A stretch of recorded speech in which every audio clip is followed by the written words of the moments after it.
چلتے ہیں اگلے سوال کی طرف چلتے ہیں. میرا نذیر ناجی صاحب سے کوشچن ہے سر، جب بھی دیکھیں تو اگر انڈیا میں کوئی بھی بم بلاسٹ ہوتا ہے وہ سر سیدھا ڈائریکٹ پاکستان پہ الزام دیتا ہے. اور سر اگر دیکھا جائے تو سر پاکستان یا کوئی بھی اسلامی ملک ہے سر، مسلمان جو ہیں جہاں کہیں بھی ہیں سر انہی کو ہی سر کیوں دبایا جا رہا ہے؟ میں آپ سے تو صرف یہ عرض کروں گا کہ یہ کہنا کہ انڈیا کوئی بات نہیں مانتا اس لیے ہم بھی مجبور ہیں، ایسا نہیں ہے. باتیں دونوں کو کرنا پڑتی ہیں. انڈیا بات بہت سی مان گیا تھا. اگر آپ کو یہ جو ڈائلاگ ہے، جامعہ مذاکرات جنہیں ہم کہتے ہیں، یہ یہاں تک بڑھ گئے تھے آگے کہ آپ کے صدر صاحب جو پرویز مشرف تھے جا چکے ہیں، انہوں نے کہا تھا، اور خورشید قصوری جو ان کے فارن منسٹر تھے انہوں نے کہا تھا کہ ہم حل کے قریب پہنچ گئے تھے. تنازع کشمیر کی بات کر رہا ہوں.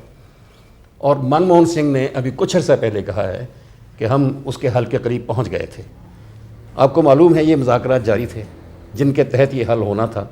بلکہ بعض لیڈروں نے انڈیا اور پاکستان دونوں ملکوں میں یہ کہا ہے کہ وہ آئر ہے جو ابھی آیا تھا کہہ کے گیا ہے، جی مانی شنکر آئر ابھی کہہ کے گیا ہے. یہ کانگریس کے بہت بڑے لیڈر ہیں اور ان کے فارن افیئرز کے انچارج بھی ہیں، ان کے سفارتکار بھی پاکستان میں رہ چکے ہیں.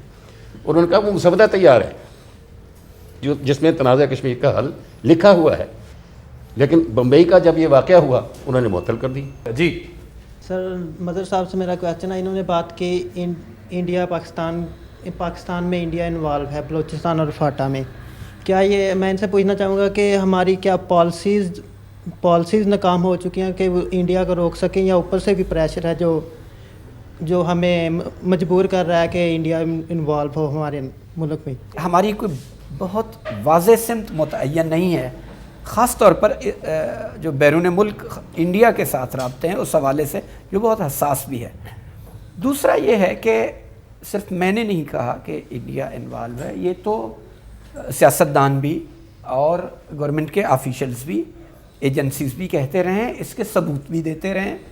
اور وزیر خارجہ تک کے بیان آئے ہیں، رحمان ملک صاحب کے بیان آئے ہیں کہ ہے انڈیا کوئی واقعہ بھی ہونے والا ہوتا ہے چند لمحوں میں اس کا پاکستان پر الزام ڈال لیتا ہے. وہاں بھی ایکسٹریمسٹ بہت زیادہ ہیں جو بالکل تیار بیٹھے ہوتے ہیں. لیکن پاکستان کو ایک ہیزیٹیشن ہے، جھجک ہے. کوئی واقعہ ہوتا ہے ان کے پاس ثبوت بھی ہوتے ہیں، پھر بھی یہ اس وضاحت کے ساتھ پورے قد کے ساتھ نہیں ان کو کہتے کہ جی آپ ہمارے اس معاملات میں جان چھوڑیں، جس چیز پر آپ ہم سے احتجاج کرتے ہیں وہ تو خود نہ کروائیں. یہ ہے چونکہ بیانات گورنمنٹ کے لوگوں کے بھی ہیں. سرفراز صاحب اسی بات کو آگے بڑھاتے ہوئے ایک آرٹیکل ریسنٹلی چھپا ہے نیو یارک ٹائمز میں، اس میں یہ کہا گیا ہے کہ آئندہ بھارت اور پاکستان کے تعلقات کا اندازہ کشمیر میں نہیں افغانستان میں ہوگا. ابھی یہ کہا جا رہا ہے پاکستان کی طرف سے بہت زیادہ کہ، اور شاید ہمارے جو کمانڈر ان چیف صاحب ہیں ان کا بھی یہ بیان تھا اور مجھے تھوڑی سی حیرت بھی تھی اس پہ، کہ افغانستان میں اسٹریٹجک ڈیپتھ ہم چاہتے ہیں، اپنا حق سمجھتے ہیں. یہ اب آخری میرا خیال تھا کہ اسٹریٹجک ڈیپتھ جو ہے بیگ صاحب اور حمید گل کے ساتھ یہ تھیری شاید دفن ہو گئی. لیکن اب تو امریکہ کی میں طرف پھر سے یہ کچھ بتا اسی رہا طرح ہوں، کی یہ ڈینجرس میں تھیری تھوڑی سی وضاحت کر دیتا میں سمجھ رہا تھا کہ ہو گئی، لیکن انہوں نے یہ کہا ہے.